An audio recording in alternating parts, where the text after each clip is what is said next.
Yang ketiga, apa kata Nabi Muhammad dalam hadisnya? Beliau bersabda, Allah fi ashabi, la tattakhiduhum gharadan ba'di, faman ahabbahum fabihubbi ahabbahum, wa man abghadahum fabibughdi abghadahum. Kata Nabi Muhammad, perhatikanlah sahabat-sahabatku, perhatikan sahabat-sahabatku, jangan kalian caci maki mereka setelah aku tidak ada, kata Nabi. Siapa yang mencintai sahabatku, maka dia sebenarnya cinta kepadaku. Siapa yang benci kepada sahabatku, maka sebenarnya dia benci kepadaku, kata Nabi. Artinya, yang ketiga, tanda cinta kepada Nabi Muhammad adalah mencintai sahabat-sahabat beliau. Oh, Pak, ini perlu saya sampaikan. Nanti kalau misalnya ada orang-orang mukanya macam muka Arab, hidung mancung, pakai berewok, masuk kampung, masuk Kalimas atau masuk ke kampung-kampung mana, ngajarkan benci sahabat Nabi, usir dari kampung. Dah lah, bagus kau pergi ya. Kau tak ada aku masuk ke kolam karung nih, bilang dia. Jangan. Orang kalau sudah mengajarkan benci sahabat Nabi, itu sesat dan menyesatkan. Kenapa? Kata Nabi Muhammad, yang cinta sahabat, dia cinta kepadaku. Yang benci sahabat, dia benci kepadaku. Yang ketiga, kata Nabi, kalau ingin membuktikan cinta kepada Nabi, cintai sahabat. Yang keempat, kalau ingin membuktikan cinta kepada Nabi Muhammad SAW, beliau bersabda dalam hadisnya. Apa kata Nabi? Man ahya sunnati faqad ahabbani, wa man ahabbani kana ma'i fil jannah. Kata Nabi Muhammad, barang siapa yang menghidupkan ajaranku, maka dialah sungguh orang yang telah mencintaiku.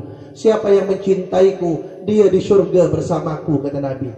Jadi kalau ngaku cinta Nabi Muhammad, kata beliau, buktinya adalah menghidupkan ajaran Nabi Muhammad. Bagaimana caranya menghidupkan ajaran Nabi Muhammad? Yang wajib-wajib laksanakan dulu. Jangan rajin sedekah, naik umroh tiap bulan, naik haji tiap tahun, solatnya belang-belang kambing, tak diterima oleh Allah SWT. Solat 5 waktu laksanakan dulu.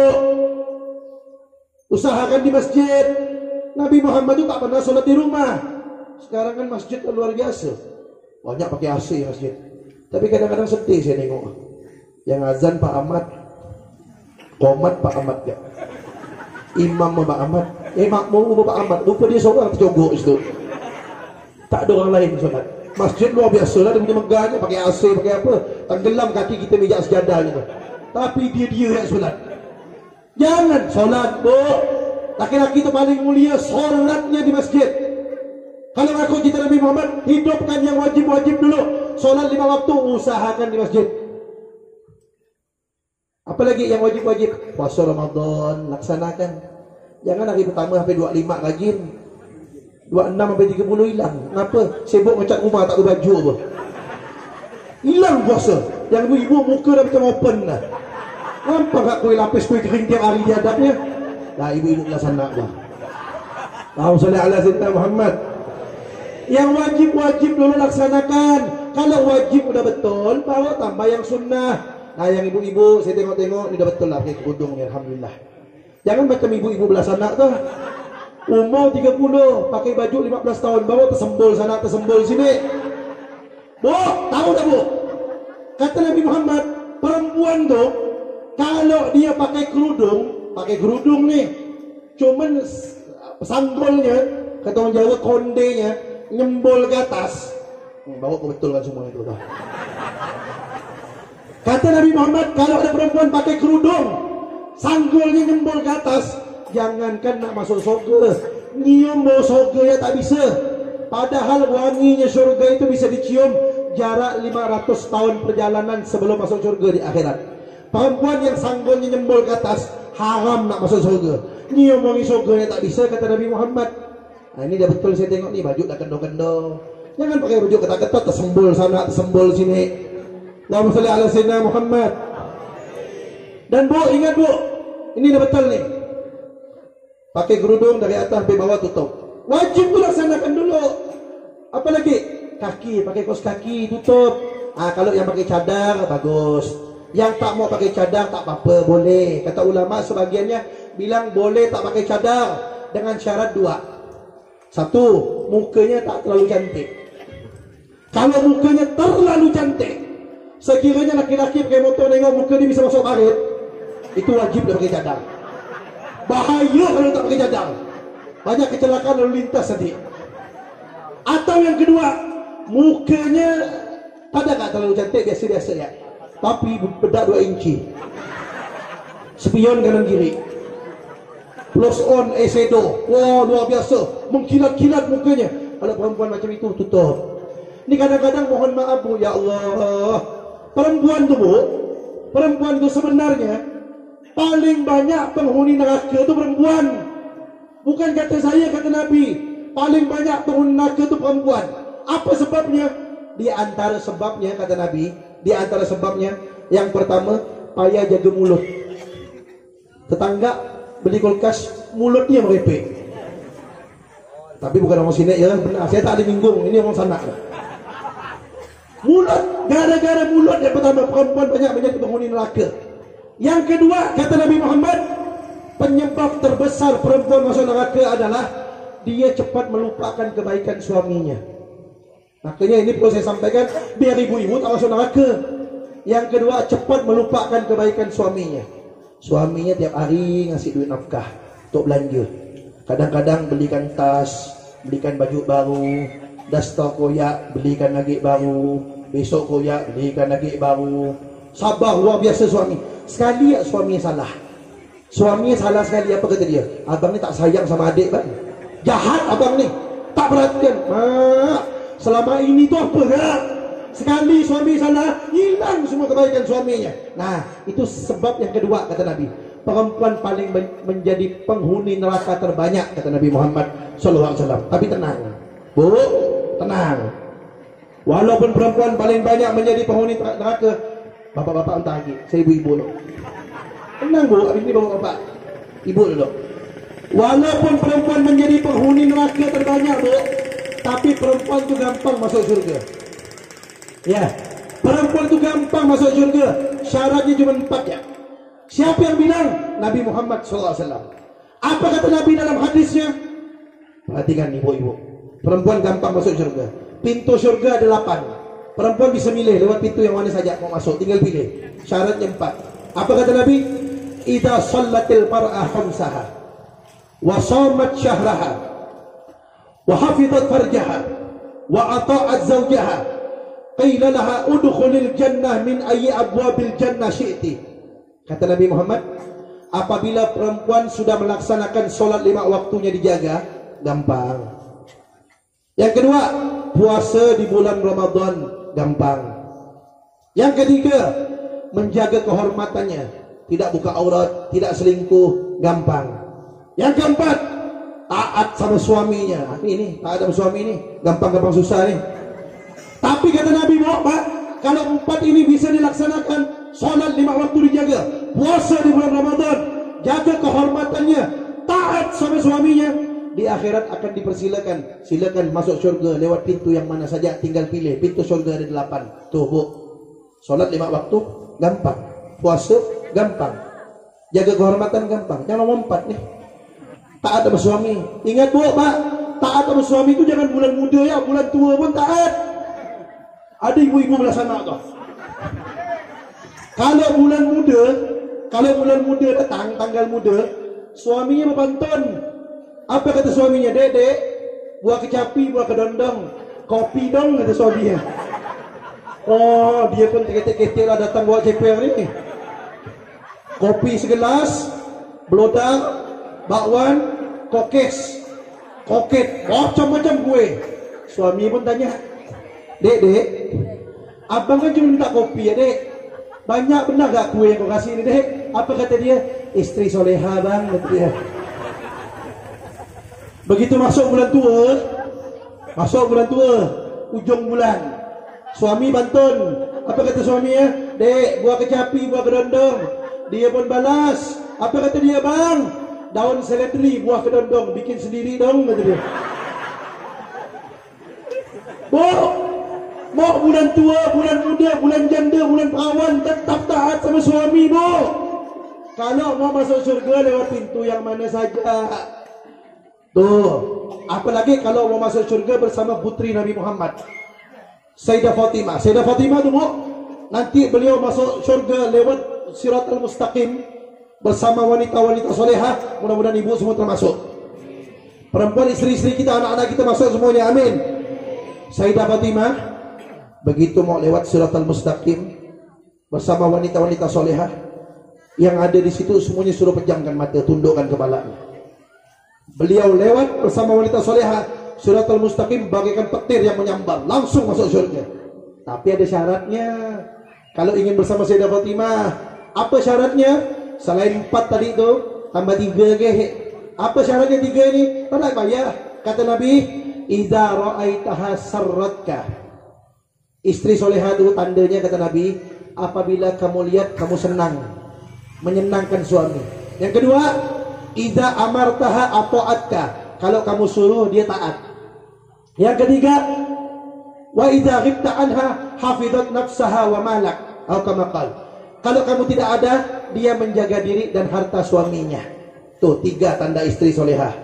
Kalau dilihat suami, suami senang. Suami seorang bukan suami orang. Kalau suaminya lihat, suaminya senang. Makanya bu, pak, bu, kalau suami nak balik rumah, kira-kira ini suami saya ni mentarget kira-kira jam 4 ni nak balik rumah. Assalamualaikum, kata suami.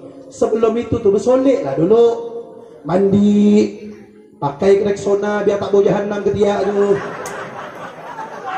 pakai minyak wangi, pakai bedak, pakai skincare, pakai krem subuh, krem malam, krem tengah malam tu pakai semua. Pakai gloss on, eyeshadow, pakai maskara, pakai. Begitu suami masuk rumah, bayangkan dulu pak, suami kalau masuk rumah sore-sore, tahu-tahu lah suami ini semuanya. Balik rumah sore-sore, apalagi bulan tua, duit tak ada, perut lapar, kepala pening, utang banyak, macam-macam dah. Begitu masuk rumah, assalamualaikum, waalaikumsalam, kata istri. Nengok bini, ya Allah, rambut ikal mayang, baju seksi. Depan suami itu pakai baju seksi, daster terus, pakai baju seksi depan suami. Udah pakai Rexona, wangi, pakai spion kanan kiri, pakai bedak. Suami yang punya utang banyak tuh masuk rumah nengok bini macam itu. Ya Allah, ini bini aku ke bidadari ini, gitu dia. Hilang sikit pikiran pening pala suami itu, pikiran utangnya. Ini tak ada. Udahlah suami ini pokok lapar, duit tak ada, kepala pening, utang banyak. Masuk rumah, assalamualaikum, nengok bini rambut macam Indomie, baju koyak sana koyak sini, ketiak bau belacan. Kata suami, ini bini aku ke mak lampir ni. Makin pening pula suami itu. Makanya bu, pak, nih bu ibu, kalau ingin jadi wanita solehah, taat sama suami, berhias depan suami. Mohon maaf nih, mohon maaf, ada ibu-ibu belah sana. Kalau nak bagi undangan 2 jam depan kaca. Kalau nak bagi undangan, dia milih baju setengah jam, kudung biru, baju biru, tas biru, sepatu biru, biru semua. Kalau kuning semua. Belum dia pakai lipstick, 14 menit. Coret sikit, hapus. Apa sikit. Sampai beliau suami itu nunggu di motor. Mana bini aku tak muncul. Lama dia bersolek tu. Dia pakai lipstick, belum dia pakai alis tu, sinchan tu. 15 menit kanan kiri. Belum blouse on. Belum bedaknya. 1 jam dia siap-siap. Nak pergi undang, baru dia terketik-ketik pergi undangan tu. Melawang depan laki orang. Kalau nak melawang tu depan laki seorang bu, itu wanita soleha. Masuk surga sama Sayyidah Fatimah. Tinggal pilih masuk surga lewat pintu yang mana saja. Makanya bu, ingat, yang wajib-wajib laksanakan dulu. Kalau ngaku cinta Nabi, taat sama suami. Selama perintah suami tak melanggar perintah Allah. La ta'ata li makhluqin fi ma'siyatil khaliq. Kata Nabi Muhammad, tidak boleh taat kepada suatu makhluk pun kalau dia menyuruh untuk melanggar perintah Allah. Kalau suami menyuruh suatu perintah yang tak melanggar perintah Allah, taat. Kalau mau masuk surga lewat pintu yang mana saja. Tapi kalau perintahnya melanggar perintah Allah, bu, apa contohnya? Sayang, besok kita ke Pontianak yuk, ke mall baru. Tapi jangan pakai kerudung, tak gaul. Buka lah rambut tuh, yang pirang itu. Ikat dia, jangan, bilang sama dia, mohon maaf bang, itu melanggar perintah Allah, tak boleh. Dek, air rumah tak ada, aku mandilah kemban tepi parit tuh. Bilang dia bang, haram, tak boleh bang, itu melanggar perintah Allah. Kalau perintah suami melanggar perintah Allah, jangan taat, Bu. Tak boleh. Ibu harus taat kepada perintah Allah dulu. Tapi kalau selama perintah suami tidak melanggar perintah Allah, taat. Kalau ingin masuk surga, lihat pintu yang mana saja, tinggal ibu pilih lah. Makanya Bu, jangan bangga, Bu. Jangan bangga jadi istri yang ditakuti suami. Jangan. Kadang-kadang sebagian ibu-ibu bilang begini sama kawannya, kawan-kawan arisannya, laki aku tuh sama aku, keok. Ya Allah, saya nak bantuan, boleh bantuan? Boleh bantuan? Naik haji ke tanah suci, jangan lupa ziarah Nabi. Jadilah istri, jadilah suami yang sayang istri, bimbing dia ke jalan yang diridhoi. Satu lagi bantuan, jadilah istri yang disayangi, jangan jadi istri yang ditakuti. Istri yang disayangi selalu di hati, istri yang ditakuti diharapkan cepat mati. Allahumma sholli ala sayyidina Muhammad. Betul, Pak? Betul. Makanya ibu jangan bangga. Suami saya itu sama saya kayak, jangan bangga, Bu. Berdoa suami tengah, patah kau mati gitu. Kalau ibu mati, dia buah-buah nangis, Bu. Mata kiri nangis, mata sebelahnya jeling mana ni ganti ni. Makanya, Bu, jadilah istri yang disayangi suami. Istri yang disayangi itu selalu di hati. Kalau istri meninggal dulu, yang disayangi itu seperti Sayyidah Khadijah, istri Nabi Muhammad. Apa kata Nabi Muhammad? Ayyuma imra'atin matat wa zawjuha anha radin dakhalatil jannah. Wanita muslimah mana saja yang meninggal dunia, suaminya ridho memaafkan dia, itu perempuan langsung bulan-bulan masuk syurganya Allah SWT. Makanya, Bu, berusahalah bagaimana ketika ingat, Bu, setiap hari itu ingat, ini kalau hari ini saya meninggal nih, suami saya ridho dah ya, maafkan dah ya. Pikirkan tuh, karena kalau ibu meninggal di hari itu, suaminya maafkan, syurga kata Nabi tempatnya. Jangan khawatir. Tapi sebaliknya, kalau sekira-kira meninggal, suami bersyukur, senang, bahagia, belum tentu masuk syurganya Allah SWT. Makanya, Bu, Pak, ibu-ibu taat suami, patuhi perintah suami selama tak melanggar perintah Allah Subhanahu wa taala. Sekarang terakhir suami. Walaupun istri taat, harus taat kepada kalian. Walaupun kunci surga istri kepada kalian. Walaupun kunci ridha Allah untuk istri ada pada kalian. Tapi ingat, Allah Ta'ala berfirman dalam Al-Quran, wa ashiruhunna bil ma'ruf. Apa artinya? Dan perlakukanlah istri itu dengan baik. Jangan semena-mena, mentempeleng, mentinju ya istri itu. Itu bukan lawan tinju, bukan. Istri itu harus disayangi, perlakukan dengan baik. Kemudian apa kata Nabi? Nah, perhatikan bagi suami-suami ini. Apa kata Nabi Muhammad? Ma akraman nisa illa karim, wala ahanahunna illa laim. Tidak ada wanita, tidak ada seorang pria pun, tidak ada seorang lelaki pun yang memuliakan istrinya, kecuali laki-laki itu mulia di sisi Allah. Dan tidak ada seorang laki-laki yang menghina istrinya, kecuali laki-laki itu terhina di sisi Allah. Jadi laki-laki yang menghina istrinya, itu laki-laki tercela di sisi Allah, terhina di sisi Allah. Apalagi sampai mukul istrinya, nempeleng istrinya, ninju istrinya. Dia menghina istrinya saja, dia tercela di sisi Allah. Contoh, istri buatkan kopi, kebanyakan gula. Apa ini? Kau udah berapa tahun kawin sama aku, masih manis kamu. Itu suami macam itu. Pada saat itu dia tercela dan terhina di sisi Allah SWT. Tapi pada saat suami memuliakan istri, makan disuapkan istrinya, so sweet. Ya, istrinya capek dipijitkan sama dia. Tanya istrinya, "Dek, mau makan apa? Mau pesan apa?" Suami yang seperti itu, so sweet, indah pergaulannya, bagus akhlaknya. Suami itu mulia di sisi Allah SWT. Begitulah ajaran Islam, sakinah mawaddah warahmah. Istri wajib taat sama suaminya, tapi suami harus memperlakukan istri dengan baik. Itulah akan didapatkan yang namanya sakinah mawaddah warahmah. Hadirat yang dirahmati oleh Allah SWT. Akhirnya ayo sama-sama di akhir majelis ini kita angkat tangan kita, khusyukkan hatinya, berdoa kepada Allah SWT. Ya Allah, di malam yang mulia ini kami sama-sama angkat tangan kami. Kami berdoa dan bermunajat kepadamu. Kami mengemis dan memohon kepadamu berkat Nabi Muhammad SAW, berkat hamba-hambamu yang soleh ya Allah.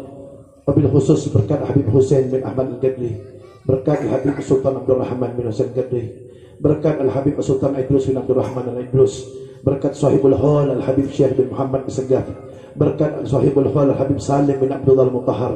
Ya Allah, berkat mereka, berkat guru-guru kami, berkat orang tua kami, ampunkan segala dosa-dosa kami ya Allah.